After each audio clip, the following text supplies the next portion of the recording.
Yes, please do. After every 1 minute, every 5 seconds. No, just kidding. So whenever I pause and I get up, now just see that hey, he paused. So please do remind me. So guys, yes, the video is restarting again, and we had already passed that DHCP. So what I did was, I'm just gonna quickly give a review of that. So I'm just gonna cancel from here. What we did was, okay, this is already installed, so I cannot go ahead of that. So I'm just gonna close that at one. Just for the video, I went to dashboard, then I went to add roles and features here, and then I went to next until I reached the roles page here. Then I just clicked the DHCP. After that, it was next, finish, right? It's not gonna let me go ahead with that because I did not select anything. It is already selected, right? So what I just selected was DHCP here, and then I'm just canceling out from here. Then I went for this yellow triangle. Once it was complete, I started this complete DHCP configuration, and there we are. So that's all what I missed. And again, thank you. And so next, and we were here on this page. The only thing here to understand is that we have the privileges. We are logged in from that account that has the privileges to do everything, right? So we are installing DHCP from that account. Second thing is, guys, what is this skip AD authorization? If we click this option, what will happen? We need to never ask the permission. We will just do what? Process. If we skip AD authorization, the DHCP will not work, right? So DHCP will not work if we click this skip authorization. This means you installed the DHCP, but you're waiting for, suppose there's a scenario that the boss says, hey, just install it initially. When I say make it work, then just click some options and it will work, right? So if you don't want it to work right away, then you go for skip AD authorization while you have installed the initial configuration, install the initial software for DHCP, right? So anyway, we want to make it work right now, so we're gonna stick to this one and click commit. So everyone sees the button commit. So when you click commit, you should be seeing done. Do you see done here? Everyone done? Okay, done. So if it is this, click close. If you see any error here, let me know. Otherwise, done. So click close. Now, this was the initial binary files of DHCP. We will start configuring DHCP now. So do you see the tools? Did you close that? Did you click commit and click close or okay, right? So once we do that, let's go to tools because it is installed already. Let's go to tools here. And do you see DHCP like this? So click it. If you see the DHCP like this, click it. So you should see this DHCP console or DHCP window. Now there are some configurations here, and I would be asking questions to you as well, some scenario questions as well, just to clarify all the concepts of DHCP here on 7410 level. So do you see IPv4 and v6 here? So if you open the console, expand that like this. Expand, right? Once you expand, expand the IPv4 only. Again, IPv4, right? So once you have IPv4 here, first left click just to select it, and then right click. So on IPv4, right click. Do you see new scope here? So in DNS, we created a new zone. In DHCP, we are creating a new scope. The purpose is exactly the same. We are telling DHCP now what to do, how to configure that DHCP, what DHCP will be doing, what is the IP range. So configuring a DHCP what to do, for that we are creating a new scope. Configuring a DNS what to do, we were creating new zone there. Now here we are creating new scope. So click new scope here. So we're gonna tell DHCP what to do here. So once we have that here, welcome to the new scope wizard. Let's click next. And there's a name here. Name could be anything. So suppose we have an accounts department that is on floor 4, suppose. So we can just put accounts floor 4 clients. You can scope, or we can maybe it's just one company having 100 computers in one hallway. So we can just put here company scope. it could be any scenario. Whichever clients will be getting an IP address, maybe it's sales department clients only getting IP address, maybe it's accountant sales department. So whichever clients are getting the IP address, maybe the whole company clients are getting an IP address from now on. So we're just putting this name here, description, could be anything in detail, but we don't have to put that. In the production environment, you should be putting something there. Okay, click next. After typing company scope, now this is the range that DHCP will be, from this range of IP, DHCP will be distributing IP addresses to all the Windows 8, Windows 7 machines that do not have that IP address, that do not have any IP address, right?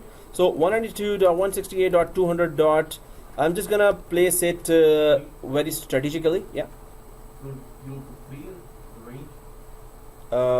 51 up to, and there is a reason.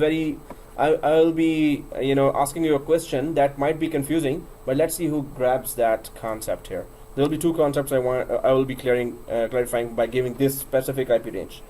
So 51 up to 192.168.200.61. So we don't have that many machines, even 10 machines. These are just 10 IP addresses that I want DHCP to distribute. Otherwise, in large environments, of course, you would go for 200, 300 machines, 400, 500 machines, right? But like you said, can we start with 192.168.200.3 till 13? We Yeah, can we do that. We can do that? It's up to you. Okay. So. Whatever you like. Whatever. Mhm. And then there are some specifics that we need to. So in a production environment, we have to be very careful about that. So you as a system administrator, yeah. So the range starts at 1, let's say. There won't be any conflict with server number 2. So Of course, there will be conflict. So that's what I was saying, that you have to be very careful in production environment, and even here as well, that we can give any range technically, but we should be careful what we have already given. And normally what happens, system administrators actually define already, okay, static range, static IPs, I am already putting it in an Excel file from 1 to 50 or 1 to 49, suppose I'm putting static IP. So maybe there are printers coming, maybe there are more servers coming, so static IP range I'm just defined already. Then there's a dynamic range I will define already again. Maybe from 51 up to 54, right? So it could be separate ranges. When I define a dynamic range, I will only give it to DHCP. When I define static range, I will not give it to DHCP, right? So I will plan it properly and very carefully. Once you gave through DHCP the ranges, now you want to rearrange the ranges. So Oh, yeah, we can always do that. Anytime we can do that. if it's DHCP. Yes. Yeah. So it is easy. Yep. Okay, guys. So we see that we don't have even 10 machines here. We just have 2 machines, and maybe later we're gonna have third machine as well. But we have given 10 IP addresses here, right? So and it is /24 length. This means that this is the network ID. I mean, if it is 255, always for network. 0 is always for client. This means that 192.168.200 will never change. Only the last octet will change. We're going to talk about that in detail as well. So right now it is 51 up to 61. Everyone has given. Yeah. So click next. Now exclusion and delay. So add exclusion. What is an exclusion? The word exclusion means remove, which keep IP it out. address you don't want. Exactly. Exactly. So yes, as you said. So can you give me, now you know your IP address range, now you know what we have given, now you know the full IP network ID as well. Can you tell me one by one, so I want to exclude only 5 IPs. I want to exclude 5 IPs, 192.168.200 dot something and up to 192.168.200 dot something as an exclusion range. Exclusion range means I do not want you to use that. I don't want you, DHCP, to use that. I do not want you to do that. So 01 and 02. So, So it's not in the range. well, I'm just gonna answer that later. But what is your IP range for now? Consider it 200, Up to 261. 5. Now, Suppose I want 5 out. Yeah, Suppose. now from that one, take 192.168.200, 55 Up to to 60. 61 or 60. Yeah, 5 for it. So any 5, right? So yes, you're saying that. Anyone? Yeah. Whichever, whatever he says. Yeah. Okay, cool. So like see the same thing, like Uh-huh. 51 or 52. When we start from 52 to like 55, right? Oh, any 5. Yeah. Okay, so you're saying that. Same. Okay, yeah. Okay. But we can still use those address 51 to 61, but so you want to exclude from those address? That's the question? The question is, what do I put here? 5 addresses I don't want to use. That is the only question. Only question. So what will you? Then probably like What 5 IP 168.200. Any 5. Any 5. Hold on, I have to check something here. Mm-hmm. Because we are already using 2 IPs for server 1, server 2, right? Those So? are the 2 IPs we should exclude. We should not. Just give me 5 IPs. No, any 5 IPs. Just say the number and I'll go ahead. I will say 201 to 5. Yeah. Okay, so you're saying that. Okay. Yeah, same thing, yeah. 1 to 5. 1 to Okay. 5, And say just click next. I don't think we need to exclude any. No. If suppose we do, Oh, what is the concept here? So tell me 5 IP addresses that suppose I want to exclude. What do we do to get the IP addresses? So If somebody like example, if somebody gave us 35 or 1 or 2 machines. so what 5 Those addresses? should be excluded. So from where to where? He still wants 5. Just tell Mm. him like. Yeah. So guys, I'm not asking for a concept. I just want your 5 IP addresses. Yeah. For now. 51 to 55. Okay. So you're saying that. Yes, sir. Okay, 1 to 5. Okay. And Nasreen? In my thinking, I think it's not gonna follow the exact rule because it's exclude. So which 5? So Any any 5. 5. So 1 trillion up to 1 trillion and 5. Not like that. Okay, which 5? Tell me any 5 numbers. Yeah. Yeah. It could be 55 to or 56 to 5. Up to 60. Okay, that's what you're saying. And you said? 200 on 1, 2, 200 on 5. Okay. So guys, okay, we got everyone's suggestion here. So it is, the concept is you have to choose from within this. Oh. You're telling DHCP to exclude IP. So DHCP will say from which range? I only know what you gave me here. That's why I asked you, like, is it from this range? And I'm not telling you at were that. like, oh, just give me 5. No, the others You didn't were give me correct. Detailed answer for my question. That was a very carefully crafted trap. Yeah. So thanks for falling into it. No, just not thanks for that. It's just fun. But anyway, the concept is, if I explain the concept, then what's the point of asking a question then? So, but it was a guesswork. Out of range IP, what will happen? So if you Some put, message? if you put that IP there, it's not gonna let you even put it here. Any message? Error will pop up. That if it is out of 51 up to 61, it's not gonna accept as a range. So the first concept, DHCP only accepts exclusion from whatever you told that DHCP to the range from that range it's gonna exclude, right? Nothing from outside that range. Now, okay, the second concept is coming. So let's just put that 192.168 200.52 up to 192.168.200.55 or 7, yeah. And click add. So guys, specifically this 52 up to 57, right? So remember everything now what we are configuring. There's another question coming. So click add. So 52 up to whichever you put there. But if you're excluding 5, then it should be 56, right? If you do 56. Okay, let's exclude 6 maybe. So whatever we excluded, the main is a concept. Okay. Yep. So You put 56? Just 36. okay, No, I 56. think you put 57. Okay, whichever, it doesn't matter. So yeah, it's just. Did we all start from 52? Yeah. Okay.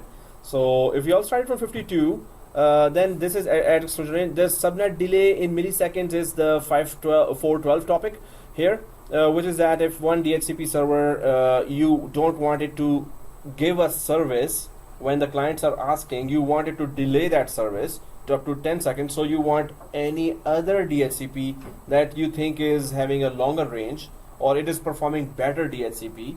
So suppose here there are two DHCPs and you want one DHCP to not answer quickly when the clients are asking for an IP address now. So the request will go to the second DHCP, which you prefer to answer first. So in that case, you use this option, subnet delay in milliseconds. If you delay 10 seconds, the DHCP will just stay quiet. The request of the client asking, hey, I need an IP, I need an IP. So it will just go to the second one right away. So whichever DHCP you want to prefer. So other DHCP's delay time you will increase. So that should not be able to reply. For any reason, maybe you don't want, it has lesser IP addresses to distribute. The other one has long range. The other DHCP server you're saying? Yes, Okay. there could be two DHCP servers, right? So, okay guys, here, once we have put that exclusion range, let's click next. Least duration. Question to you now is, it is saying 8 days, 0 hours, 0 minutes, right? So, question to you now is, if I just put 9999999999999, so there are 3 nines here. Is that a good idea or a bad idea? It's a bad idea. So, first of all, what is this? It is the, yeah, it is the least time when you give a, yeah? Yeah, so when DHCP gives an IP, how long that IP should remain with that machine? That is least time, right? So I say, okay, maximum time, give that machine IP. Is that a good idea or a bad idea? Hi. If I'm administrator, So I was about to say how, 1 year. but hi, yeah. For me, it's 1 year. 1 year? Okay, so you say 1 year. Yeah. You say... I have 1 year time to hack one of his client computer. So, okay, tell me, everyone, what time you will give as a system administrator? 1 year? I think long It time depends is on- good, like because Good. Okay. Uh-huh. like if it is the fixed machine and Mm-hmm. because then I think it's a good idea not to give a shorter period of time. Okay, Yeah, so that's that's why you would go for why, 999. yeah. Okay. Anything longer. The 999 is just the number. It could be something, 365. yeah, or something like that. Okay. So When we in DNS we put 8, 16 and 45 days. So why we put in DHCP. Yeah. So in DHCP, I put in the that when I was typing on everything, so I put 8, 15, 40 days as well, right? So that was a shorter time, right? But there's a reason for longer time and shorter time, and how long the longer time should be. There's a reason for that as well, right? So I'm gonna get to that reason. So okay, any time you want. This is a good idea, bad idea, good, bad, good, bad, good, bad. Depends. Depends on. I don't know. It says over there, right? Mhm. So longer lease durations are more appropriate. So that's why I cannot give you an answer. Like, Oh, you don't want to take part because of maybe you're wrong, huh? yeah, In that it case, could so be either you're it's like good for one. saving yourself, right? No, it's not saving myself, but longer lease time could be better for something else. Okay. Lower lease time could be better for something else. Yes, it depends. That could be an answer as well. Yes, sir. 8 hours. So why would you not go for 999? It's too long. I mean, if you have. So what? What's the reason? Yeah. But if you have many employees, Mm-hmm. well, 8 hours is the average of somebody working Okay. in office 8 hours. So they after 8 hours you go home, then you should release DHCP. those IP addresses. Oh, okay. Every 8 hours it should release those IP addresses. That's what you're saying. In that shift. DHCP should also take rest and so. Just for Okay. maybe for the second shift coming. Okay. Okay. So you look at it that way. Yeah, this is- Okay, I understand now. So yes, sir. probably longer, like a year? Okay, longer. So yes, ma'am. Longer time is better, or Yeah, longer. shorter time is better. You Okay. can customize anytime. Yes, the reason. I'm just out for the reason. I So think it's better. 999. Yes, sir. I think longer is better. Yeah, because we did not discuss it. Of course, I'm just asking your suggestions here because I should be asking after I discuss that, right? So just I wanted to explore as well that maybe you came up with a reason even before you fully understood that. So and also now you're participating more. That what could be the answer? What could be the answer? So the answer is that if you put longer range, what will happen? DHCP, how does it work? So DHCP will send after 50% of the time is passed, DHCP will check. Hey, are you alive, Mr. Computer? I gave you an IP address way back. Then after 990 days, when the DHCP has very very big beard like this, and it will go, are you still there?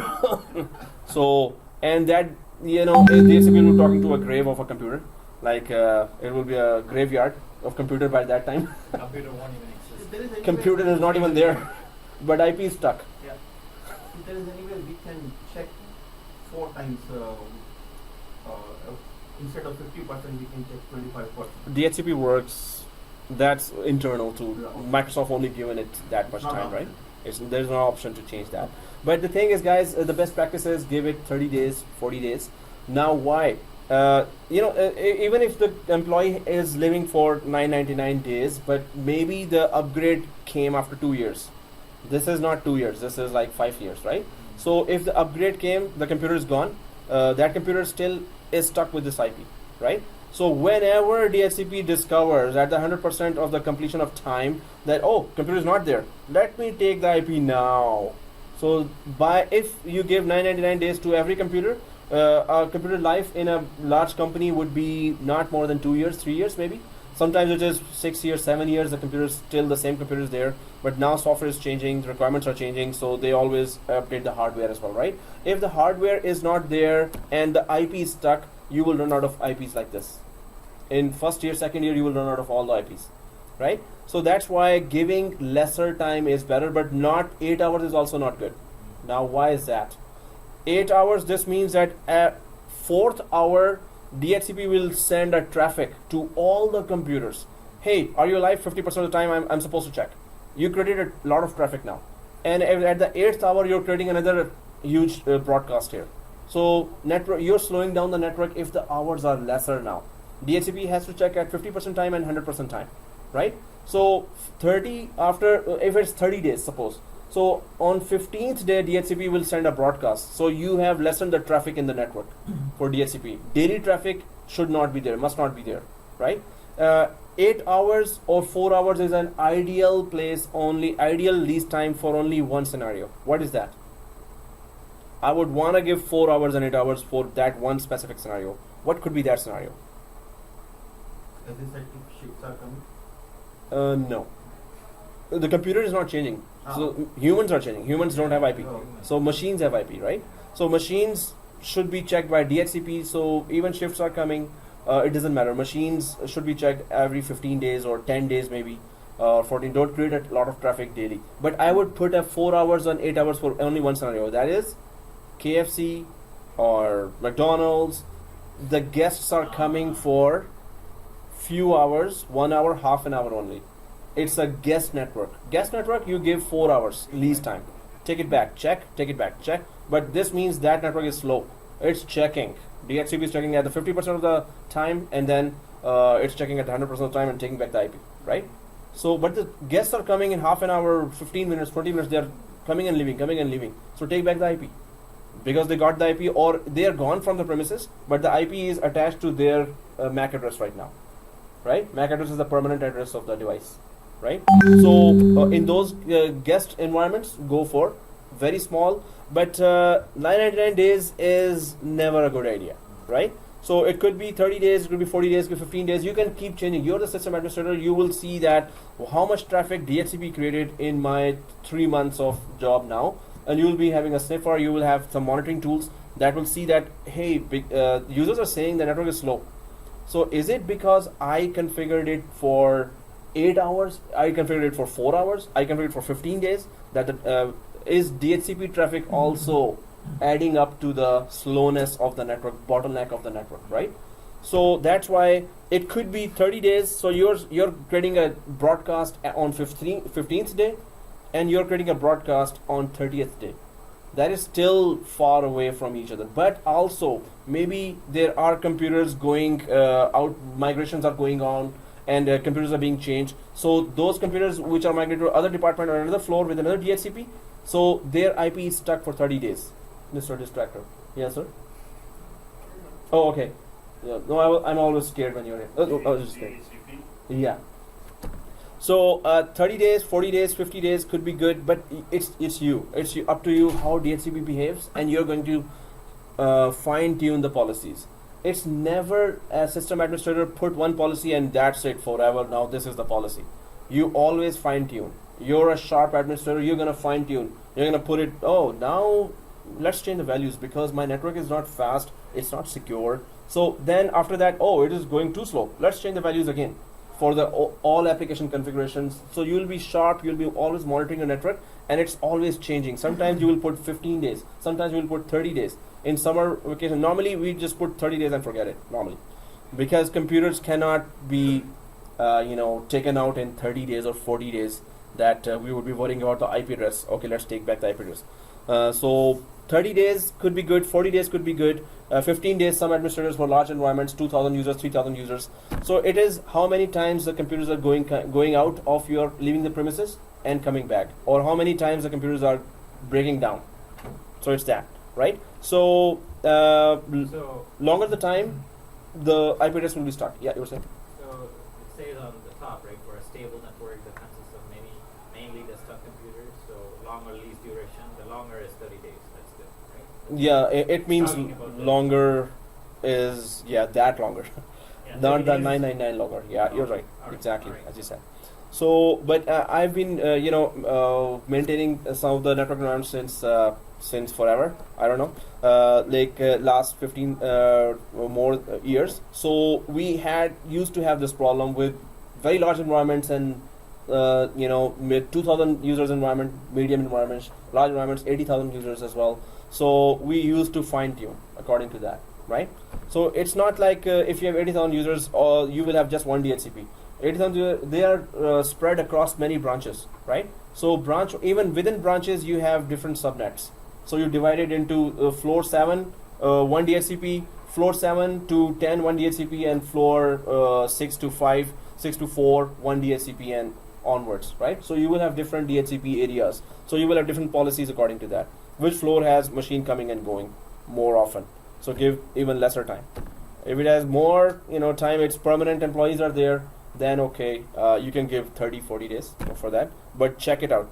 DHCP, check it out. Keep checking it out. So Right. every floor is created under scope, right? Like Yes, exactly. There will be a new scope per floor perfect. if you want a different policy for that.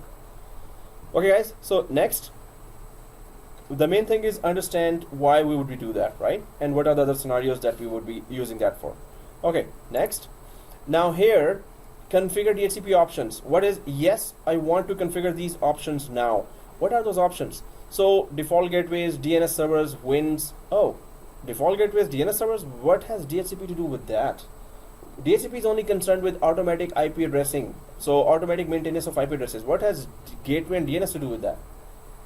So the purpose is, because you're telling DHCP to give IP to a machine, since DHCP is communicating with the machines, so we're telling DHCP, hey, tell them what is the gateway. Hey, tell them all what is our DNS server. So we're not going to go separately to 2,000 machines one by one and put our DNS server, right? When DHCP is handling the whole thing, why don't we give the gateway information and DNS information to the DNS as well, DHCP as well? So DHCP will be giving everything, maintaining the whole IP setting for us. We don't have to go to any computer just for the IP addressing, right? So gateway, we're going to tell. So let's just keep this. Yes, I want to configure these options. And through DHCP, we're going to give some popular IP addresses and popular destinations information to the, not popular, critical information. So to add an IP address here, because we have a gateway here, What we, is the wind setting? your wins is coming in the third page now. Oh, So 50, right? So we're telling DHCP to tell every client that our gateway is 50. That's a very critical information that every client must know, right? So click add. So whatever information you put here, DHCP will tell it to the client machine. So DHCP is telling every client this is gateway. Click next. It already correctly detects that what is the domain name, parent domain name, and what is the DNS IP. It detects both correctly. So yes, this is very, very crucial information that DHCP has to inform to all the clients that this is your DNS, preferred DNS. As I said before as well, if there are 10,000 clients, their all preferred DNS should be just one IP, or whichever server has the DNS installed on it.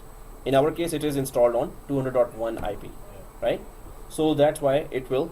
So it will give all this. DHCP will give all this information to all the clients as well. So we're okay with that. Next.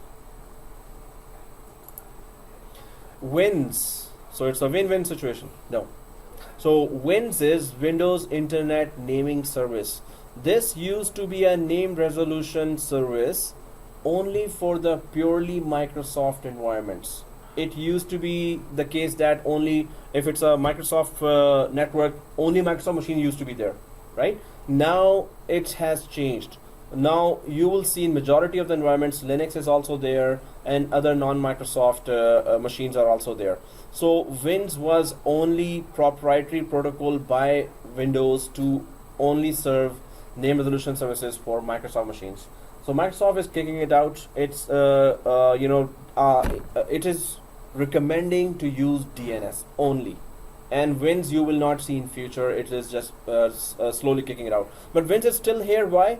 Because so many old companies, which are like huge big companies from 20 years, 30 years they're working, they already have configured WINS, right? So if this service is there, it's okay. If it's not there, it doesn't matter anymore now, right? So Microsoft is just discouraging the businesses to use WINS service, because we already have a DNS service that is running the whole internet, so that should be running the Microsoft environment as well, right?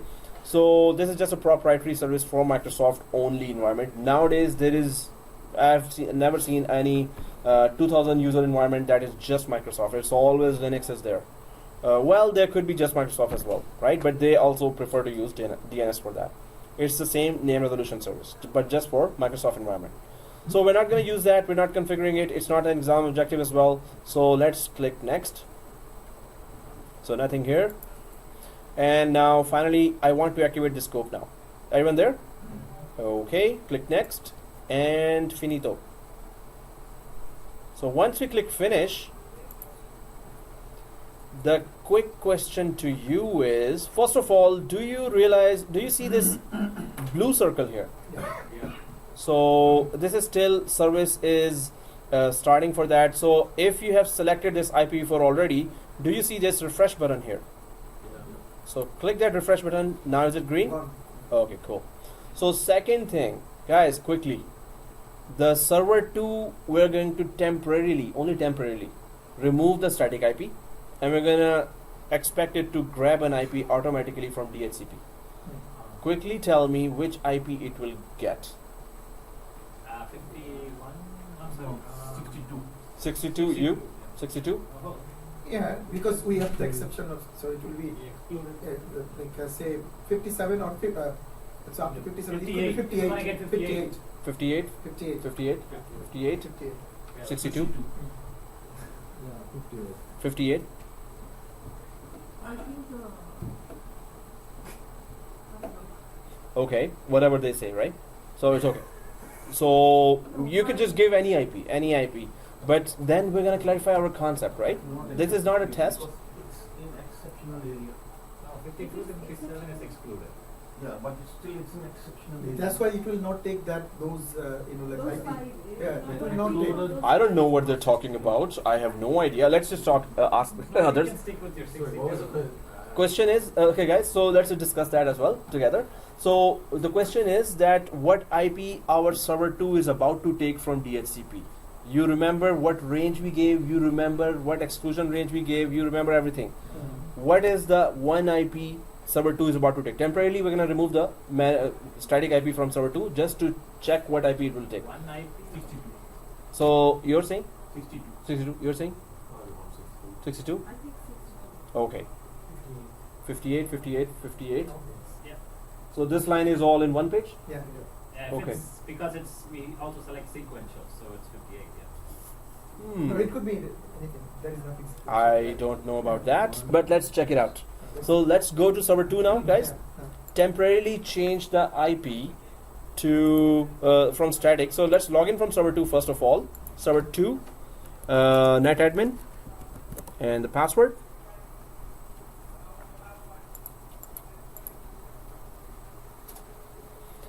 Server 2, everyone logged in? Before that, Mhm. if we are right, then they need to buy us something. If they are right. So it's this team and that team. Okay. Ta-ta-da. You guys need to buy biryani, yeah? No, there are Biryani. There are more people. No, same people. 4 4. Okay. Good. For No, but you are. no, you will considering have there your also. your leader is missing actually. What So happened to you're you today? We'll stick with coffee. okay. Safe side. Yeah, you were saying what? That? Okay. No, you are also part of that. Like that's. Hey, I have Yeah, to you're pay part as of well. that side. Serious. That's not fair. Oh, if I am correct, then you will pay, right? You're right then. Okay. Yeah, yeah. You know, if I am correct, this means You're this team is excluded, correct. Actually, you're Oh, excluded. now he excludes me, huh? So, okay. So, guys, let's just go to local server here. And Ethernet 0. No one gets it. So, 200.2 here. Yeah. Ethernet 0. Let's just click that. 200.2. Everyone there? Yeah. So, local server. Ethernet 0. Oh, you're logging in. Okay. So, double click Ethernet 0. So, before Nasreen logs in, let's just quickly do that lab. Okay.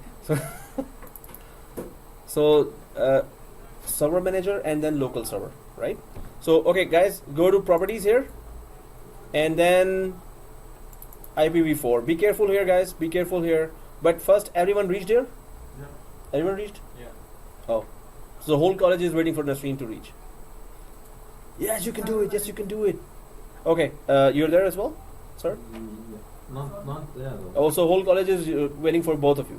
So to So reach. I selected IP4, then properties. Double click Yes, properties, double click yeah. properties. So yeah, Nasreen, you're there on the screen. Yeah. Okay. So So local server, sorry. local server, then Ethernet 0. Local server, Ethernet 0, and then click the IP 192.168.200.2. You're there? Yeah. Okay. Okay, guys. So obtain an IP address automatically click, and obtain DNS service address automatically click. Is it clicked? Yeah. The static is gone, but this is temporarily. We're gonna put it back later, right? We're just checking DHCP if it's working fine or not. So press OK, but be with me now. Don't go ahead. Press OK. Did you press OK? Right? Yes. And then press OK again. Once only. Don't go ahead. Once only. Press OK here as well. Nasim, you're there? Yeah. Okay. Press OK. Now, guys, do you see details here? This button. Yeah. So click the details button. What do you get? 51. 51. Why? Why did we get 51? Everyone got it 51? You don't have server properties, not No, I didn't. Yeah, 51. Yes. Why am I? You're there? Everyone on this screen. No, I Oh, yeah. No. We gave 51 to 61. Yeah. So. We excluded 52 to 57. So that's why you picked the So 51. that's why I'm saying that it was you are excluded. yeah. You was not listening to my biryani. No, I changed it to coffee. Coffee. Oh. I was smart. I was smart. No. Don't change. But they were saying 62. Yeah, So but my Sorry? concept your was, group was saying 62. yeah, but my concept was okay. Yeah, you're right. So, okay, It's guys. 51. Yeah. Here I press click OK. OK, right? Yeah, okay, close. We thought that Details. the range Did you see started details? from Up there? No, up.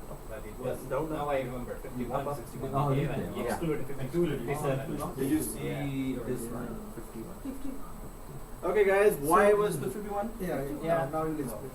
Yeah, why it was 51? Because we selected 51 to You 61. said the actual word is sequential. Yeah. That's what you mentioned, and you also mentioned. Yeah, you were saying? Yeah, 51 to 61 we selected and then we excluded 52 to 57. 51 is the first one. So this we will took be that. forever. It will never take. Oh, yeah, this is the. This What we is excluded. until the lease time. Yeah. Until the lease Oh, time. 30 days. It will stay there. If the computer is found alive at that time, running, working With properly, exceptions also. it will renew. Okay. So, I placed that exclusion range here deliberately to 52. I put the exclusion range from 52. Ah, it Why? was- I was playing that. Does anyone remember that 51 is not in exclusion range? Yeah. So, if DHCP always gives IP sequentially. So one First before. IP is But 51. 51 was given, no, already. No.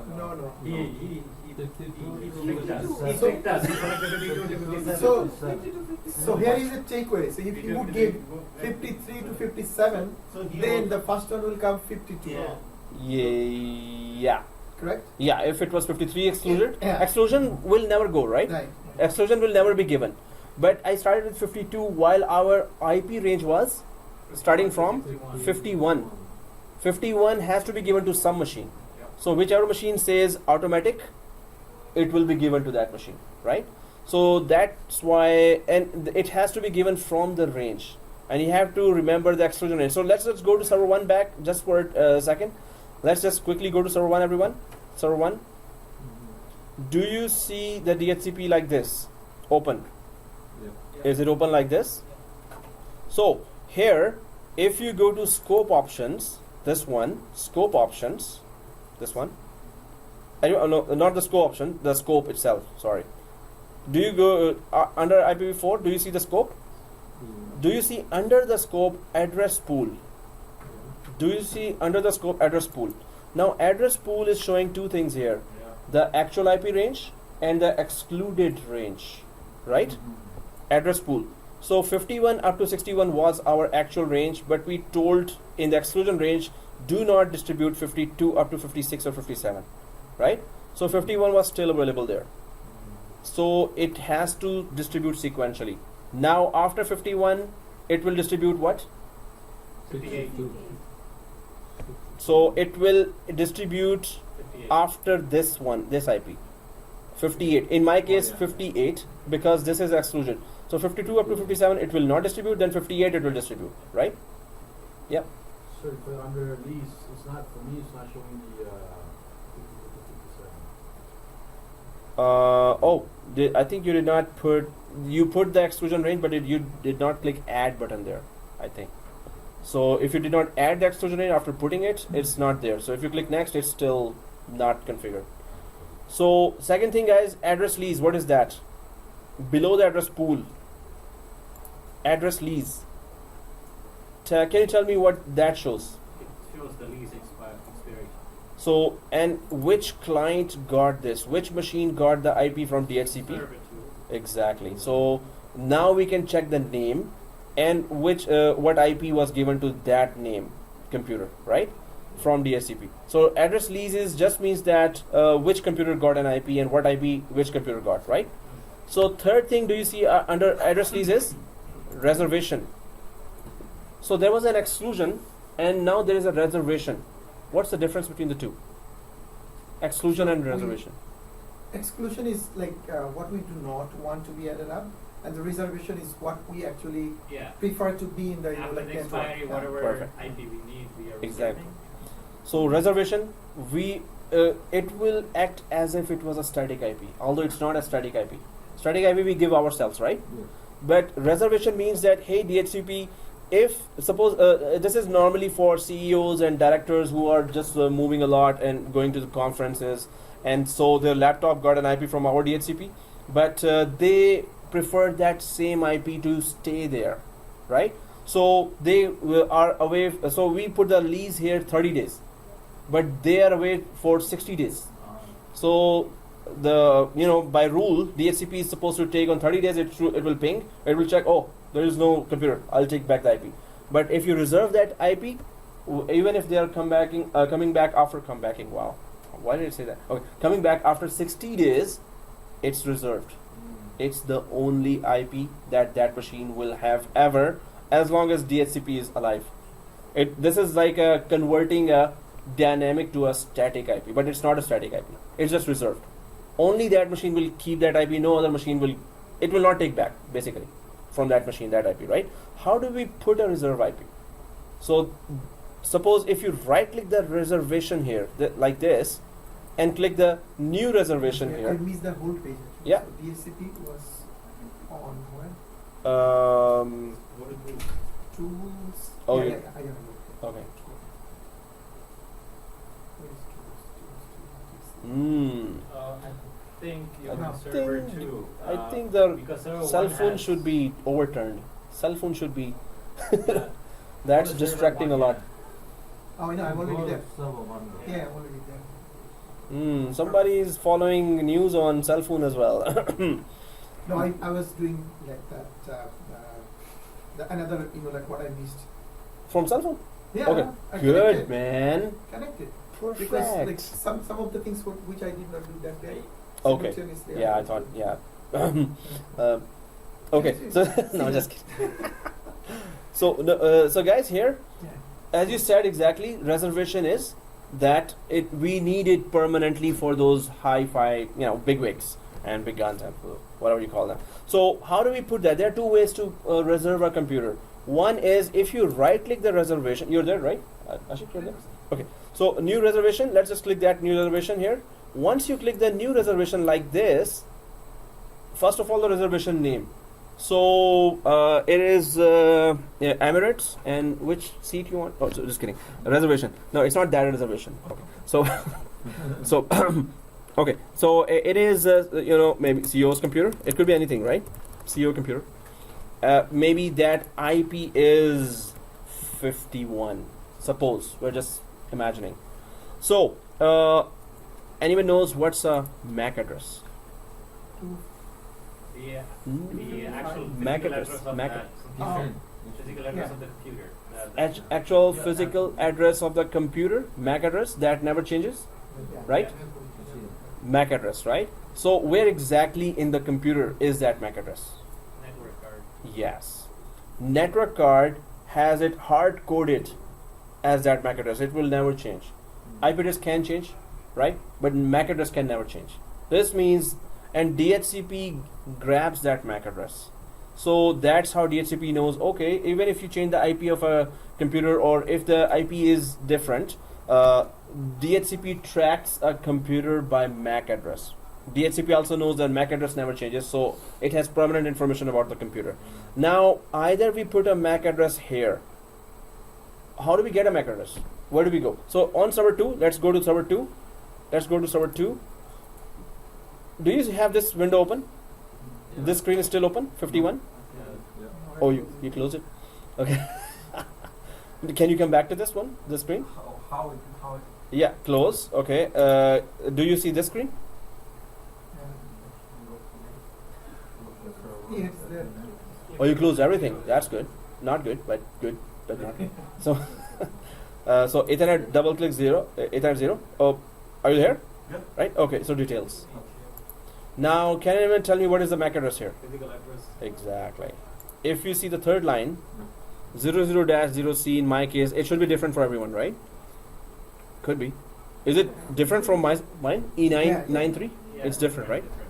So physical address is the MAC address. If you right click here, does it work? No. So, but if I open a notepad quickly here, just showing you, you don't have to follow that, notepad. And it will control V, nope, because it's not letting me right click. So it's not, if I control C now, here, I clicked it, but I press the keyboard control C on top of this. And then I go back to notepad and control V. Now the whole thing could be copied and pasted from there to a notepad. So you could just take a record. And this is the MAC address that I wanted, right? Either we can do this longer way of things. So either we can grab a MAC address there from a command prompt, MAC address. If you put ipconfig/all, you can still get the MAC address from there as well. Then there's a command called get MAC as well. Then there are so many ways to get a MAC address, right? But let's just go to server 1 here now.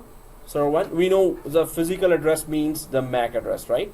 Server 1. Do you see this screen? This okay. So here, this is one way. I can just put a MAC address here, description as well. This is a CEO's PC, and he always goes on conferences, so we cannot. We have to reserve his MAC address, right? So And we are putting the MAC address for this physical machine. for this physical machine, exactly. So let's close here. Let's click close. Let's click close. Once you close it, let's go back to address lease up there above the reservation. This one. Let's click the address lease here. Anyone there? Yeah. So now if you this address lease is already there for that same computer, right? So if you go to the right side, the unique ID, this is also that same MAC thing. address. This is also the MAC address. The unique, there it is called physical address. Here it is called unique ID in DHCP. So you don't even have to go to the machine to take that MAC address. You can just grab the MAC address from here, and if you want to reserve it, Right click and add reservation. exactly. Somebody tried that. Of course I did. Yeah, good. So right click and add to reservation. So we don't have to open a new window and do that. So we can reserve from here directly. Add reservation, right? So we can do that if you want, or we can just right click here. But we understand the purpose of reservation, right? That in order to reserve permanently, that DHCP will not take that IP back. That's the only thing. It will be always with that machine. So then there are scope options here. What is a scope option? Okay. As soon as you click the scope option here, So we are not doing it at reservation, right? no, we're not doing that. Yeah. So scope options here, you can see on the right side three very critical IP addresses, three very critical separate IP addresses that we will be using. Without that, the client cannot even join the domain. They cannot communicate with our Active Directory. So first is they must know the router information, the 50 IP address, the gateway. Then second thing is they must know DNS. Without that, they are not even in Microsoft environment, right? And then the third one is domain name, or this is the DNS server and this is the domain name, right? So if these three information is not there, you don't have a client machine. It cannot communicate with you, right? Now, if you right click the scope option, so scope option purpose is what? Whatever one or two or three critical services you want to offer to all the clients of the scope. Again, scope options offers critical services. Scope option offers critical services to all the clients of this scope. So first critical service is router. Gateway has to be known to everyone. Second critical service is DNS server, and third critical service is the domain name. So scope options offer critical services to the client machines of this scope. That is called scope option. So if scope option is there, did we all right click here? Yeah. So right click the scope options and click the configure options. What else we can do? So we have given the three critical services to all the clients of this scope. And how many clients in this scope we have? Just one right now. Server 2 is the client only, right? It got an IP address from this DHCP. So that's why only one server is only one machine is the client of the DHCP. So if we click configure options here, now that's a long list of services that you can offer. You can offer from the scope options to all the client machines, and we have to be very careful about that. Time server is there, name server is there, and there are many other cookie server, log servers, and then LPRs for printing. Then we have to really know which other services are exactly doing what. We have to do our homework before we go there. Normally we don't touch that unless the vendor does not say. So when I was deploying a Citrix environment in one of the contracts, so they had that given me that manual, and there they were telling me if you want to deploy it on the thin clients or dumb clients, thin clients, right? So thin clients, anyone knows? Thin clients is that one simple box that connects you to a server directly. It has keyboard, mouse, and it connects to the machine. So you don't need a physical desktop for that, right? That's called thin clients. So for that thin client configuration, I had to go to option 62, 67, 66, I think. So there, from central scope options, you can offer any other service to all the clients of the scope. That's the main thing, right? So, but we are not supposed to touch it if we don't have any valid reason or very good reason to come here, right? And also we did not create those. We just configured the wizard, and in the wizard it just created those options there. So we're not supposed to mess with it. Suppose there's another DNS server that you just added now. After the creation of this, you have another second DNS server, which is the alternate DNS server. So then you can go here and just add one more DNS server IP here as well, right? And then every client will know that, oh, that's our second DNS IP. Okay, good. So scope options is there. Then policies and filters will be coming in 4.11, 4.12, especially 4.12 it will be coming. Also server options. Server options is exactly what the scope option is, but server options represent those options for all the scopes. Suppose you have 5 scopes here. One scope is giving you a range of 192.168, 200.51 up to 200.61. Second scope could be 172.16 1.1 up to 172.16.10.1. Sorry, one back. 1.10. Mm-hmm. What is the purpose of giving the exclusion? Exclusion range? Yeah. Purpose. What was the purpose? We know that we have given that to 156, Mm-hmm. but in environment, why we have to We don't have to. exclude? Yeah. We don't have to. It's not compulsory. So that is I know that I have that Maybe in before. that area we need to fix But one there should be a printer. reason. Otherwise, why we Yeah, add they the give this option because maybe in that area we want to fix one printer. Mm-hmm. The So, IP address. so what's the purpose? What's the one-liner for exclusion range? Anyone can tell me?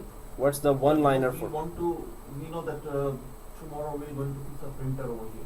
I want to keep that IP, not to include that IP for that printer.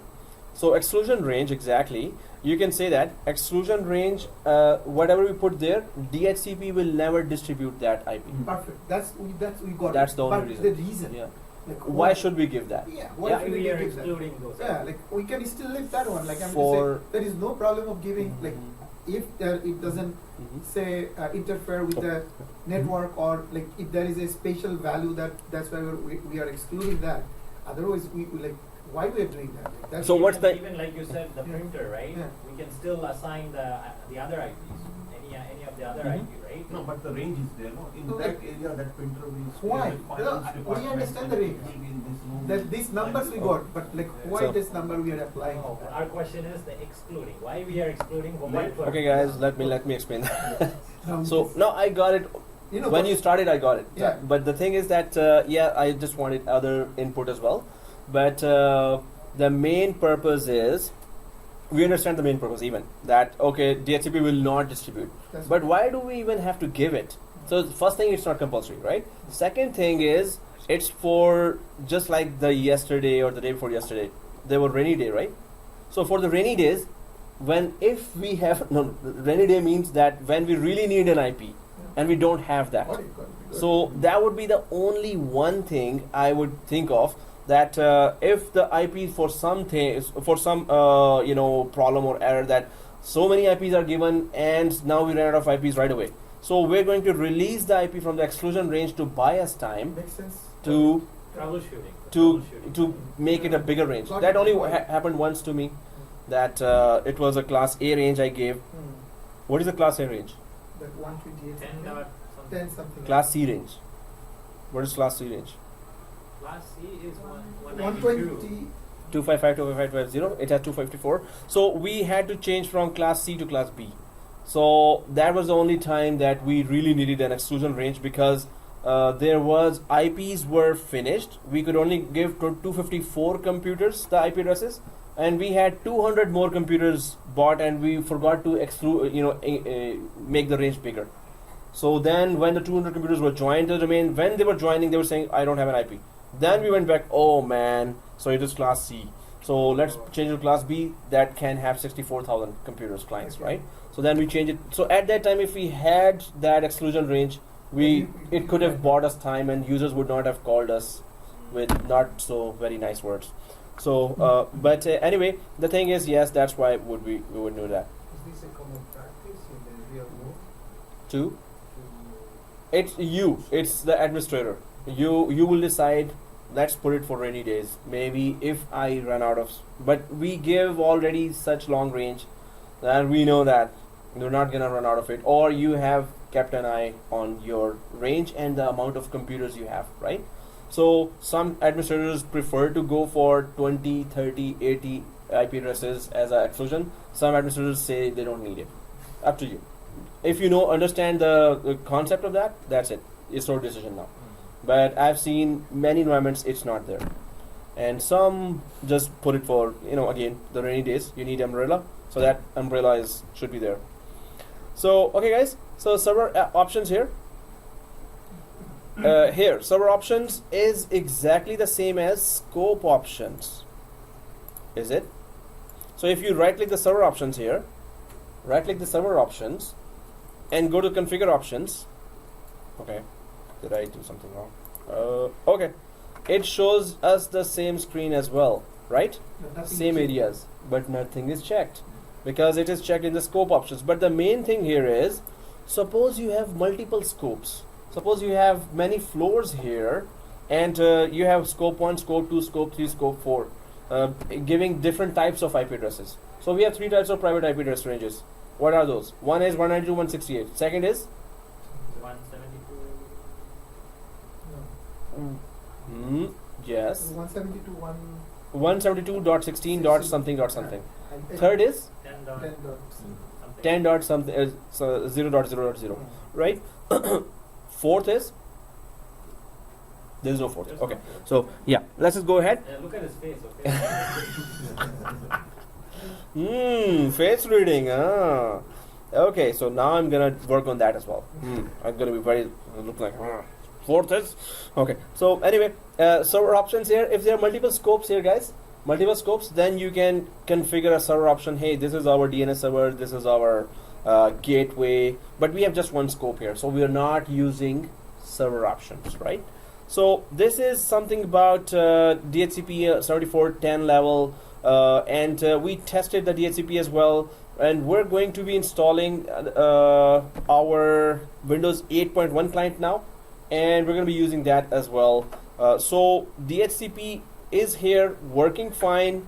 First thing, change back the IP of server 2 from 51 to back to 200.2. That's the first thing. Second thing, let's install Windows 8.1 as well as the client machine. Third thing, we're gonna then create 390 users from PowerShell. So server 2, let's get back, and we do not want this. We just wanted to check if DHCP is working fine, and it is working fine.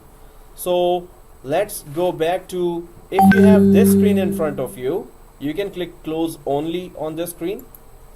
And do you see properties here? Everyone sees properties? Yeah. We're gonna change it back to 200.2. So in properties, right? So click properties and go for V4, version 4, right? Version 4, double click that. And now we understand, well, we know that 192.168 200.2 192.168 200.50 gateway, and 200.1 is the preferred DNS.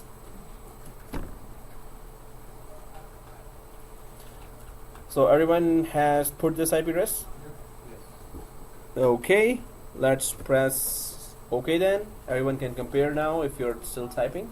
Do I uncheck the validate setting up on exit? Oh, did you check it?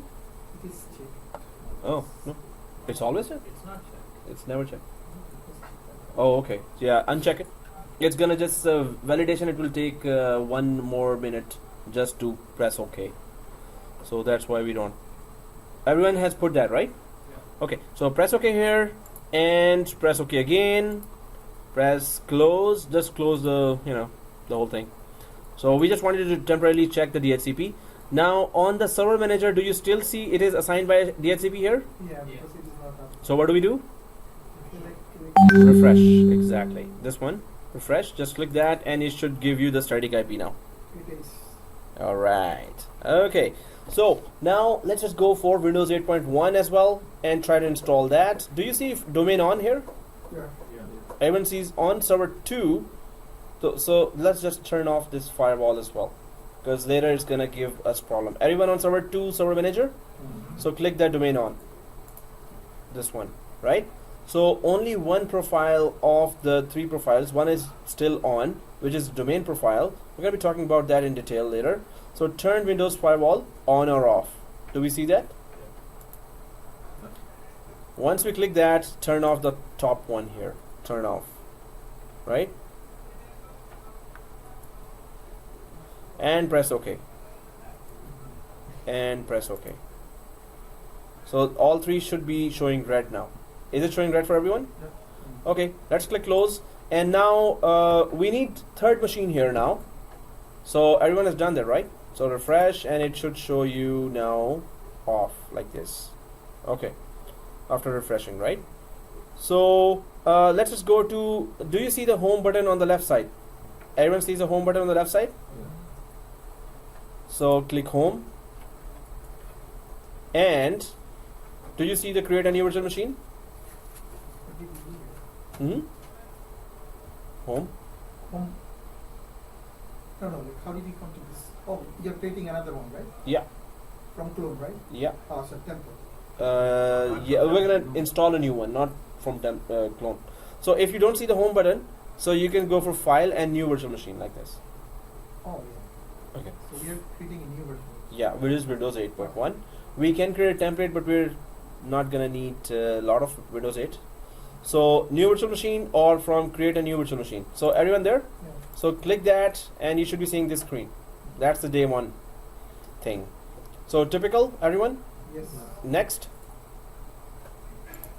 And everyone there, right? And this time we are browsing and we're selecting Windows 8.1 and we have that in the same folder, ISO folder in C drive. So I'm just gonna click browse now. And you should be seeing in the C drive, go to ISO folder. And do you see Windows 8.1 there? Double click that.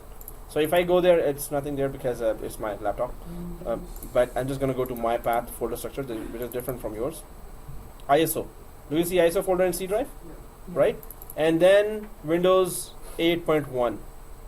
Here it is saying Windows 2012 R2. Is it the same And one? do you have any other as well? No.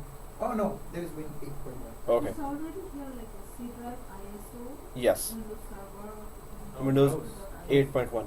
Click browse. Browse? Windows 8.1. No, yeah, you have to go browse because we're not installing 2012, we're installing 8.1. 8.1 is there. There. 8.1. Yeah.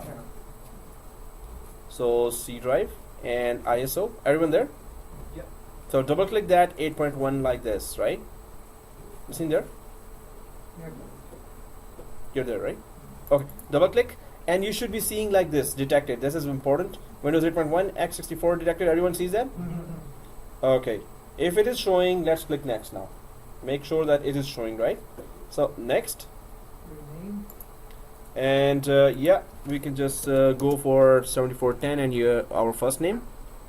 7410 dash first name. Let's not change the location path here and just rename it to 70-410 dash your first name. Anyone there?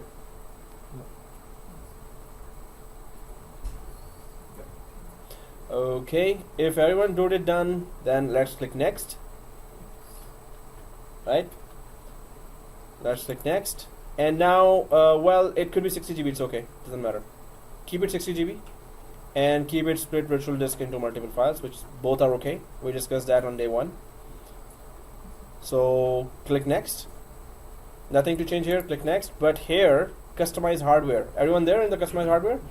The one important thing that we have to change is, so when we click the customize hardware, can anyone tell me what is the one most important thing that we need to change? Not the grouping. Or the Net. Yeah. network adapter. Network adapter. Exactly. Do we remember what was our VMnet? 10. 10. It was 10, exactly. So network adapter, custom VMnet 10, right? We're gonna be needing later VMnet 8 as well, but right now we're good, guys. I hope nobody clicked the close button. No. Okay, because there's a custom change coming. We will be going to 10, but as soon as we start the Windows 8, we need to be activated for 90 days first of all.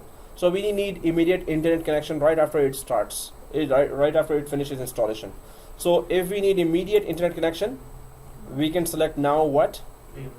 VMnet 8, exactly. This is temporary. After we activate it for 90 days, we're going to change it to VMnet 10 later, right? So initially we are just putting it on VMnet 8 so we could activate it. The first thing after installation, it will activate. So click close here. If this is done, the rest is okay. Click close. VMnet 8 everyone, right? So click finish.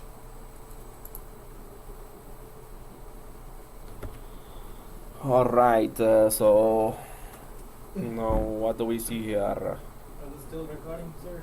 Oh, I always have to double check that. Yeah, numbers are moving. We're good. We can't put it on the side, the recording on top of Yeah, it's to stay permanently on the top. Hey, that's a good idea. Get email from Mary now. Oh, I got it, but it is saying I have a class also. I tried Tuesday that. and Thursday. Tuesday, Oh, and yeah, I got the email. Tuesday I have your class, right? And Thursday. huh? Thursday, Monday to Tuesday and Thursday there is VMNet 11. Up. 7411 VMNet 11. 7411 course. No, but you got Tuesday and Thursday as well. Seems like his email got added in our group because we have a class, Network Plus, Oh, on Tuesday, Thursday, 10 to 2. okay. So she sent that email to us because Oh, it was actually 11 to 3. So he came Oh. at time. Okay. He's not in the class, but he got the email. Okay. No, okay, now I know. I supposed to be on the class back. Oh, you Yeah. didn't come? No, I didn't come. I didn't come. I talked. Yeah. already. He already talked. He has enough time. Mhm. That's good. Yesterday was our first class for that. Network Plus, right? I was sleepy. Yeah, We were Why? What sleepy. happened? very boring. Very boring. Okay. And we told the professor to record. Yep. He said, No, yes. He said, okay. We convinced Even him. Mossadegh, he agreed that he Huh? Yeah, we talked to him. No way. No, We we talked to this forced guy him. and he said, okay, whatever is good for you guys. Mossadegh also Yeah, he also accepted? agreed. He's the I most approached- against it. I approached him. I heard very bad about this as well. I said, "You are not recording this." Window here. Not yet. Okay. Do you not yet see this window here? Oh, okay. So, okay, guys. I think. Oh, you're there. Well, Okay, got it. hey, cool. So let's just nothing here, right? Click next. And install now. Nothing here as well. Click install now. Everyone there? It Okay. should not take long. Yeah, this one should be faster. All right. Okay. Accept license agreement. Next. And then, are we upgrading or custom? Exactly. So go for custom because we don't have anything older to upgrade from. So custom. Click here. And we're not partitioning this 60 GB. It's already 60 only. So let's click next. And there you go. So while this is going on, we don't have to wait for that. It's a simultaneous task. Let's create 390 users from PowerShell. And let's get introduced to PowerShell. And it's really, if you self-study that PowerShell, you have an edge on others. All the companies are looking for scripters, those who can create scripts. And DOS command or something like that? it is much more advanced than that, but it is still, yes, you have to give commands. And in PowerShell, it is called commandlets. It's the same command like DOS? No. The DOS commands are there, but it has its own way of creating all the commands. So I'm going to give a brief introduction as well. But right now, let's just try to, while this is going on, let's just leave it at that and go back to server 1. Is everyone server 1? So on server 1 here, let's just close the DHCP. We don't need that for now. I mean, like it's working in the background, so we don't need it open at least. So on the DHCP window, just close that if it is open. Now let's go first and do the same thing with graphical mode. What same thing? We're about to create one user from the GUI or graphical user interface, right? So let's go to tools on server 1. Let's go to tools and then go to Active Directory users and computers. Tools, Active Directory users and computers. Everyone there? And then here, let's do we see all this window? Active Directory users and computers, right? ADUC or Active Directory users and computers. So let's just expand that net+domain.local, and do you see users container? Okay, so right click the users here, and do you see new? After right clicking the users container, do we all see new? And I'm lost in okay, so again, are you on the Active Directory users and computers? Yes. Okay. Users, and then on the users, right click like this. Everyone there? And then go to new. Oh, it's not right clicking? We have to click the mouse. Like punched. Yeah. So I guess it's a little. Oh yeah, now we're installing Windows 8.1, so it's also sharing the same physical memory. So it's gonna be a little slower now. So once you go to new. Hmm? Why me only?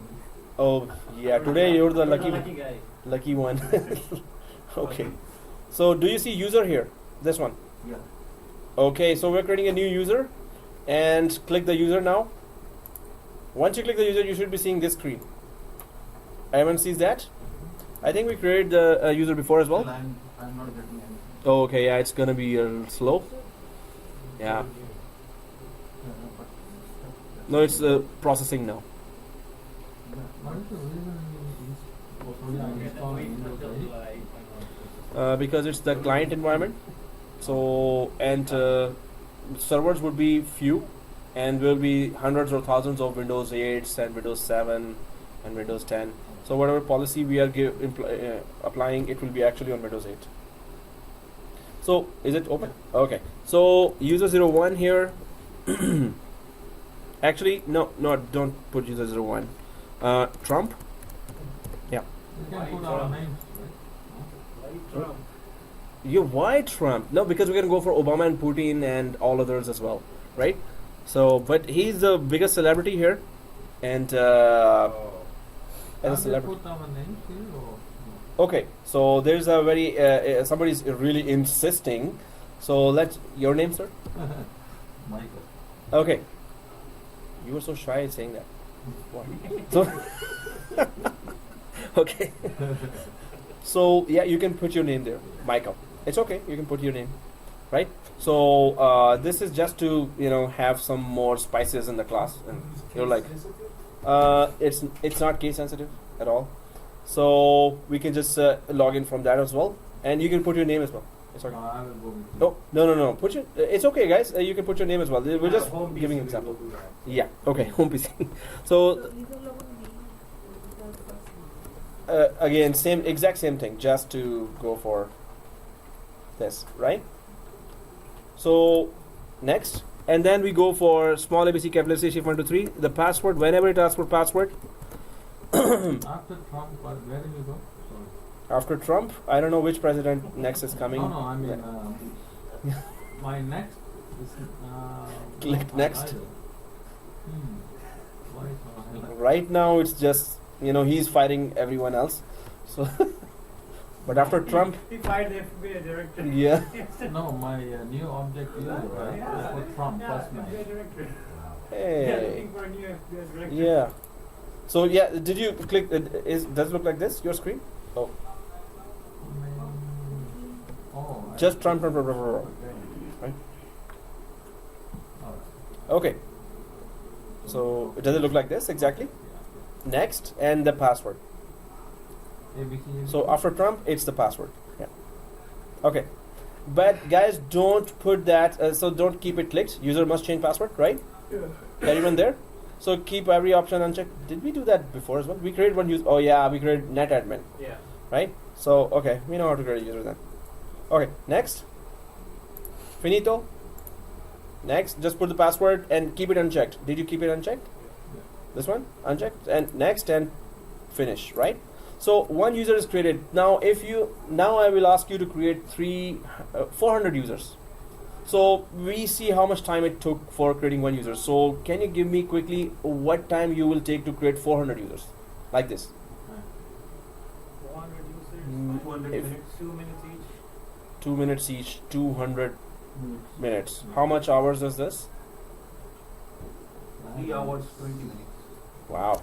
Hey, somebody's maths is so good, man.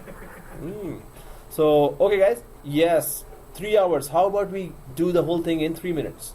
That's good. So, well, yeah, the main challenge now will be, I'm gonna email you the script, and I don't know why this takes so much time that I want you to put that script, 2 files in the script, to the C drive of your server 1. The objective is what I'm gonna send you, put those 2 files in the C drive of your server 1 virtual machine. Let's see who finishes it first. First, I'm going to pause the video, and resuming is your responsibility, right? No, my responsibility. So, okay, I'm pausing the video because I will be. So, guys, what we did was, oh, I did not record that whole process of. So, you need to download that those two files, and what two files? And I'm just gonna actually go ahead and check those two files here. Alright, so the software and whoa, where's this? Oops, no, it was in the software. Yeah, how to create 390 scripts for all. Yeah, and the two files are these two files, right? So these two files I sent in the group and security group, and you get not security group, Google group, and then download from there. So these two files I'm right clicking and copy, and I'm just going to take those files. I'm just gonna open the file explorer here in server 1 here, and then I'm creating first a new folder called scripts, enter, and then paste these two files. So everyone's screen looks like this now, right? Everyone has that. So one is a CSV file. What is a CSV file? It's like a text document, right? So here you have all the 390 names, first name, last name, and everything is there in the detail. So we got it from internet. Create lab users will take those names one by one from this CSV file, and then it's gonna create an Active Directory account with that name and first name, last name, right? So how do we do that? So on server 1, everyone sees this PowerShell icon. Everyone sees that PowerShell icon? Yeah. So right click that. Once you right click, do you see this? Right click the PowerShell icon here. And if you see this icon, right click again on top of that, like this. So it should look like this now. That you should be seeing run as administrator. Somebody left clicked it. Yeah. So close that. That's wise. Just click what I click. Don't go ahead of me. Just Yeah, it's okay. Oh, no, it's okay. Doesn't matter. It's just 40 minutes. That's all. No, it doesn't matter. Oh, okay. No, just kidding. Oh, and I'm recording. Oh, thank God. Phew. I was recording that. Okay. So, okay, guys. Right click again. And if you see this, run as administrator. And now press yes. Run as administrator. Yeah, so right click and right click again. Right click this Windows PowerShell here, and run as administrator. Yeah, run as administrator. Do you see that? Run as administrator. So again, in the screen, see that? Right click like this, and then then do you see this Windows PowerShell?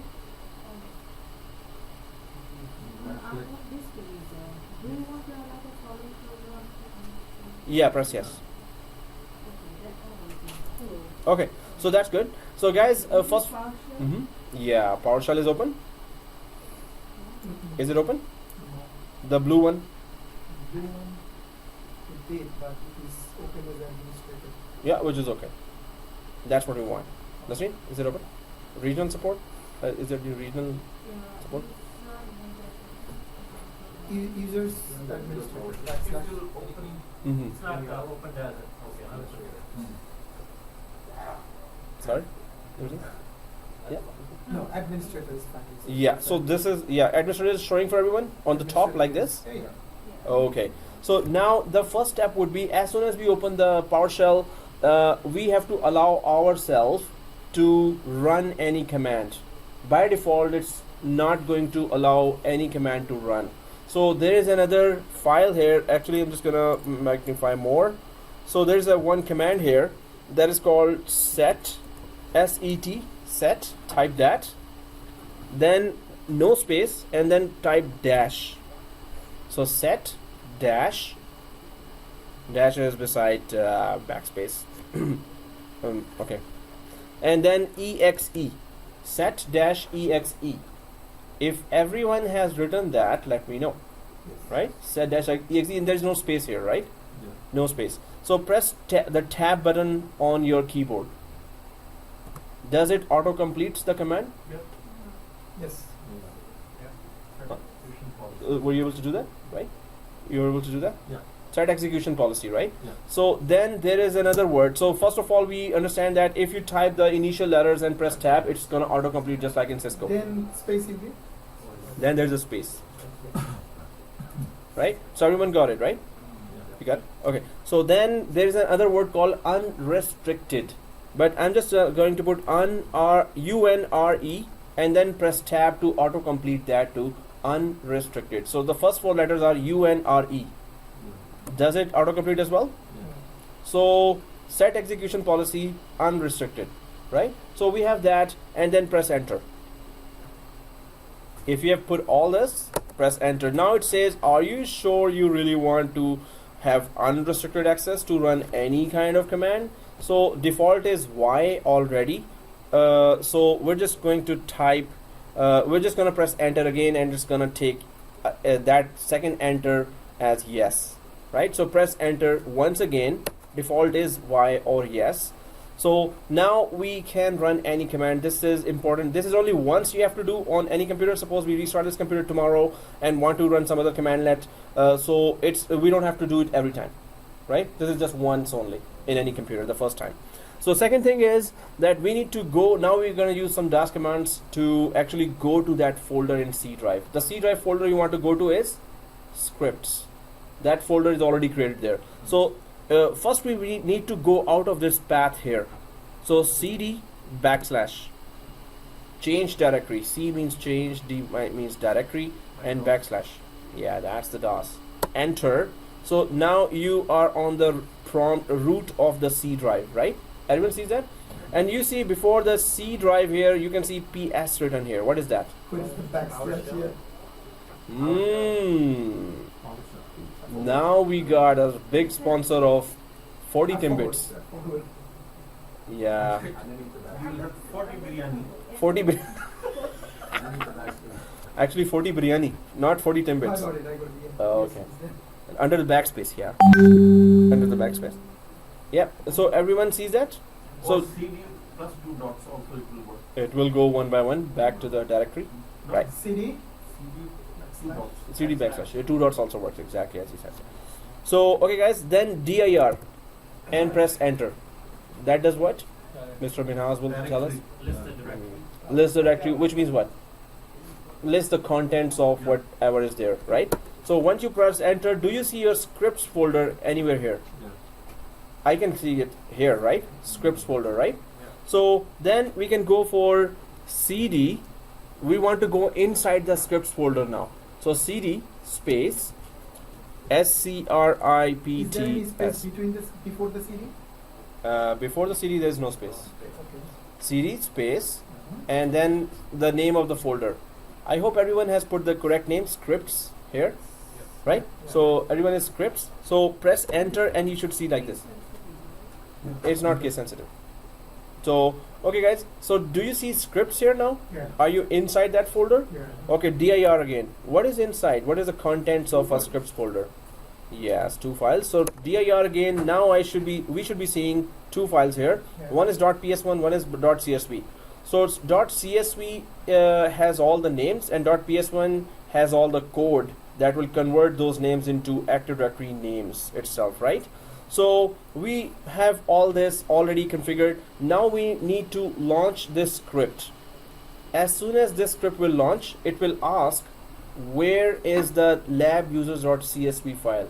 So we're gonna take it, we're gonna browse and we're gonna take it to that folder, scripts in C drive.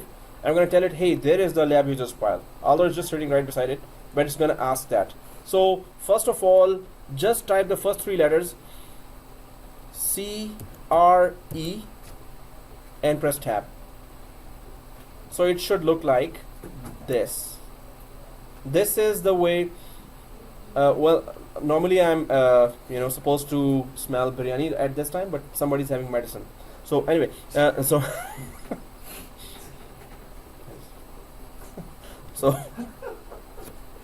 so at this time I'm going, please stop, but please really stop this one.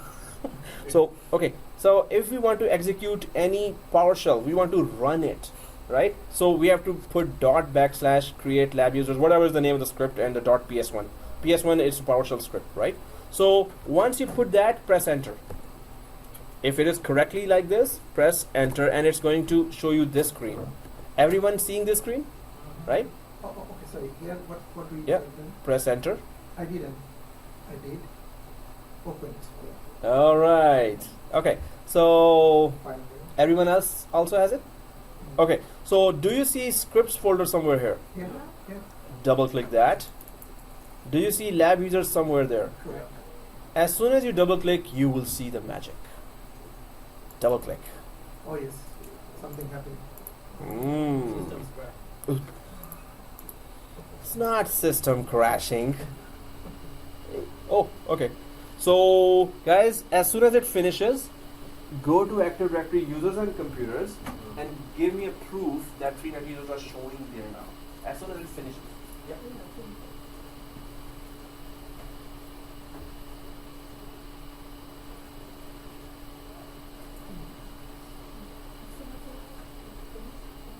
You go to tools, active directory users and computers, and then check users.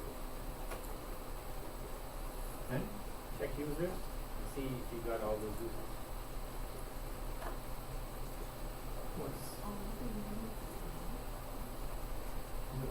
Make sure you guys refresh. It's not there.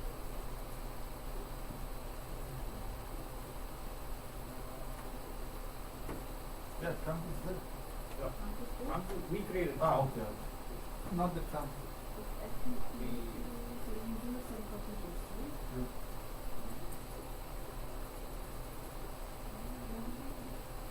it in some other folder? No. Should be on users, right? Yeah. But I don't see either. Maybe let's do the refresh.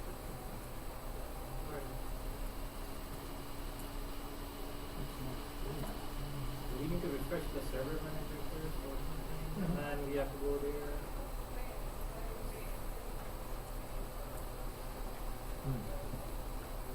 Okay. Did we get the proof? No. No. Oh. So did it finish first? Yeah. Yeah, script finished. Script completed. So let's go for the proof now. Is it finished for everyone? It's not moving, right? For anyone. So minimize this one, right? And let's go to Active Directory users and computers. This one. Active Directory users and computers. Everyone sees that? This one. Yeah. So everyone has that? Yeah. You got it? Yeah. Okay, so do we see any new things here? Nothing here, right? So when we right click here and go to refresh, right click and refresh, right click the domain name and refresh. Everyone, did you do that? Yeah. Do you see a new container now called exchange users? Yeah. Refresh. As soon as you refresh, you see this container here, exchange users. We were checking on the user. Yeah, okay. Yeah, it created a new container called exchange users, and now you got all the users here, right? So that's 400 users or 390 users, and it would have taken us 4 hours to do that. Why it came in this user? It's different than the actual user. Sorry again? It should come in this the. Oh, the script was downloaded from somewhere, right? If it's imported, Yeah. will it be like this? Like it'll create an exchange user folder? We can change it from the script. We can name it accounts users. We can name it just users folder here as well within the script. But we have to understand the script, how the script is working, right? To do that. But we can change the script to whatever we want. But this is just a ready-made script from somewhere from internet. If you just type that how to create 300 users from PowerShell in Google, you will find the script in many forums. If you would have written in the script users only, so it would have come here. Yes, then it would have come in users. All these users have defaults. Like the whatever. The settings? The security policy. Yes, it's exactly the same. So their password, guys, their password is not class password. Their password is capital P and ASSWORD1. So I'm just gonna put that here just to, because we're gonna be using these guys a lot. So notepad if I go there and go for, this is the password, please remember that, write it somewhere. This is the password for 390 users. 390 users. Right? Password 1 is the password for 390 users that we created with the PowerShell script. So please remember that when I say just login from that user or this user or that user, the password is capital P and password 1. Right? So everyone got that. Now what happened to our Windows 8? So this is done. PowerShell is done. Just quickly type this password somewhere or save it somewhere, because you're going to be using that at home as well. And you have to create that environment at home as well. Of course, you have to run the PowerShell script at home as well for the home replica environment. So password 1, everyone type that. So let's just put Windows 8. Let's go to Windows 8 quickly. Are we on this screen? Yes. So stay here, guys. Be careful here a little. Windows 8, this one.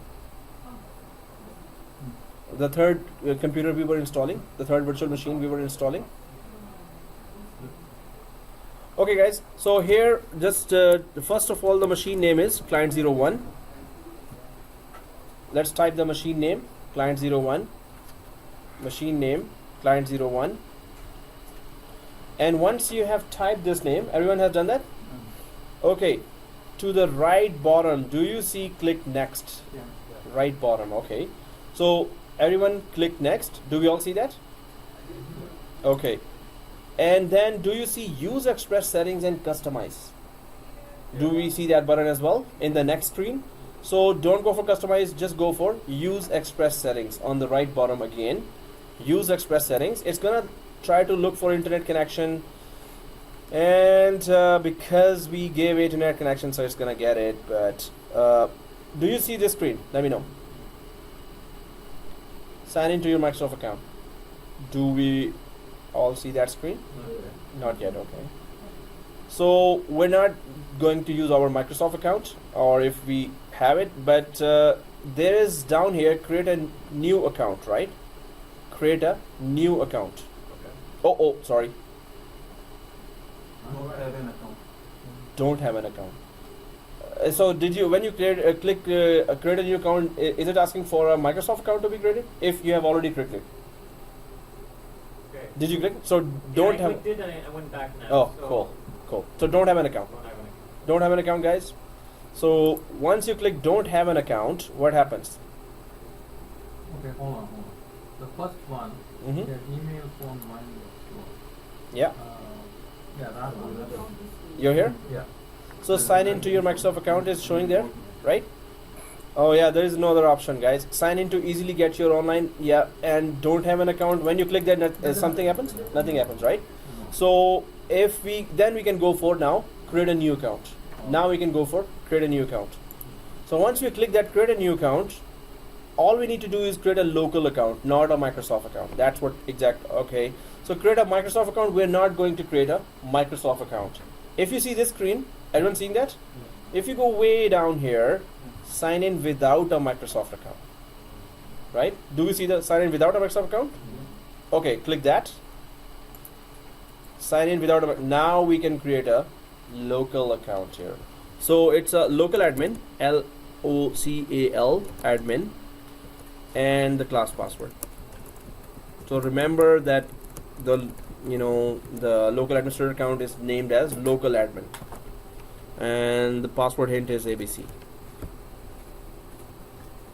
So username is local admin, password is the class password, small ABC, capital C, shift 123, and hint is ABC.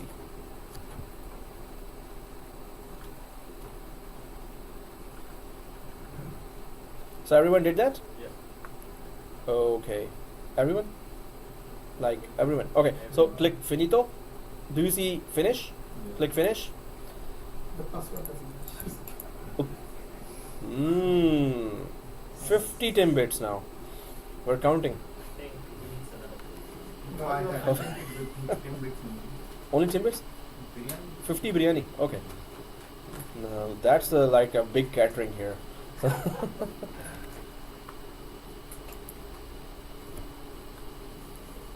There should be a Tim Hortons vending machine. So Timbits would just fall on and vending. And then a biryani stall. Biryani stall or biryani vending machine as well. At once it was just cooked and it would on your face. You wanted a biryani? There you go. Okay. Okay, guys. So once it is installed, once it logs in, it is logging in through the local admin. Once it logs in, that's just shut down. Guys, while Windows 8 is logging in and changing colors here, so let's go for server 1. Because we made a lot of changes on server 1, so we're gonna take one more snapshot of server 1. Not in every class, but for this class as well, because we have installed all the basic things here. So everyone on server 1?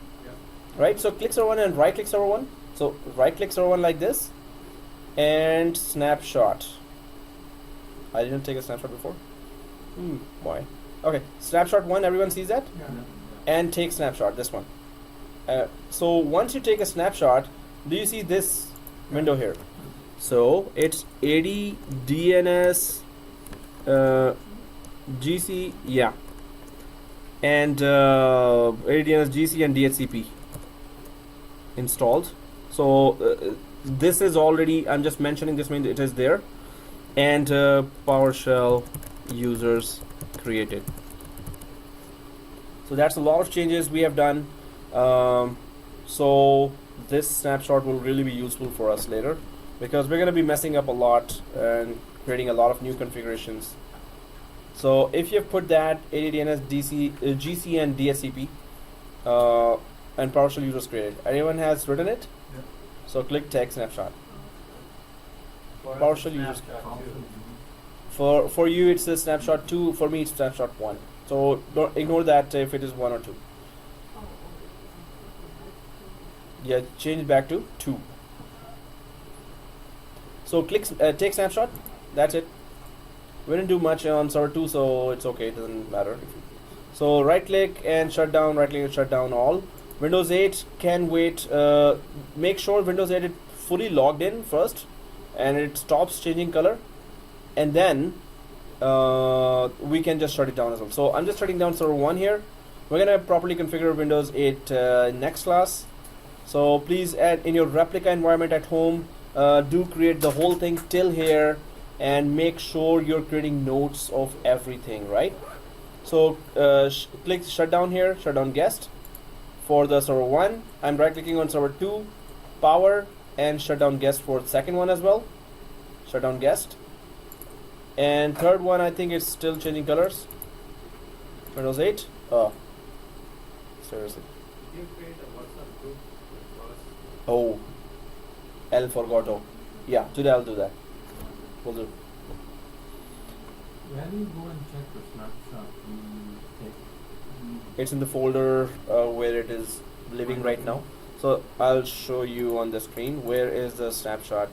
So server 1, suppose I want to check where is the folder. So right click and settings and options, and in the options this working directory is the path of this particular virtual machine in the C drive, physical C drive. The working directory is the path, right? But what is Oh, so I'll right click here, copy, then I'll go to run and paste, and then press OK. So this is the full working directory here.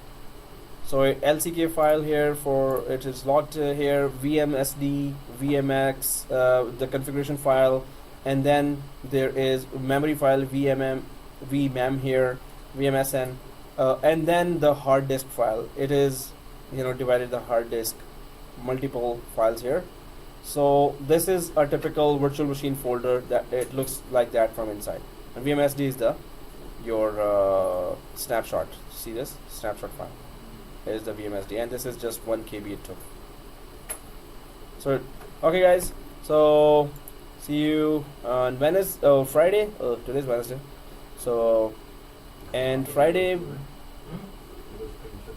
Yeah. Once it's set up, Yeah. Windows 8 is done.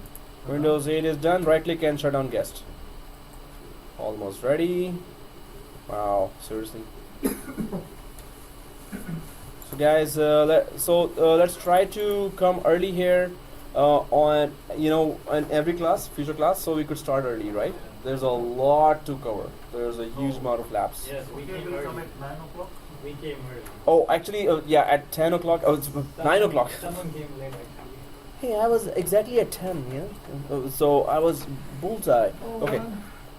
So yeah, that's for me actually. So yeah, let's try to come early, including me. So 10 is okay or 9? no, 10 is still okay. Actually, we three came early, right? You. 9:30? 7. When 9:30? Yeah, 9:45. See, it was not 9:30. I'm just kidding. Yeah. But you came 10:02. Oh, I was driving 140 to reach here. I Huh? did that today. don't do that again. Come And on. I had to because like from my Yeah. home to come to like a 401, it takes 15 minutes. And Where's then your home? Islington and Bloor. Don't No kidding. Monday. Wow, that's far, man. Friday. Friday. Okay, that's cool, man. 140, but yeah, you're taking a risk. No, I did because then I would Yeah. be late like 20 minutes. Yeah. Okay, see you guys Friday. All right, see you. Yeah, sure. कुछ डाला ही है कि नहीं, खाली लगाया हुआ उसको। नहीं लगाया तो हुआ है ना कम से कम। ओह नहीं नहीं, ये भी हो जाएगा, कोई मसला ही कोई नहीं। प्रॉब्लम। ओ यार, मैं बिल्कुल ही भूल गया। This still recording that.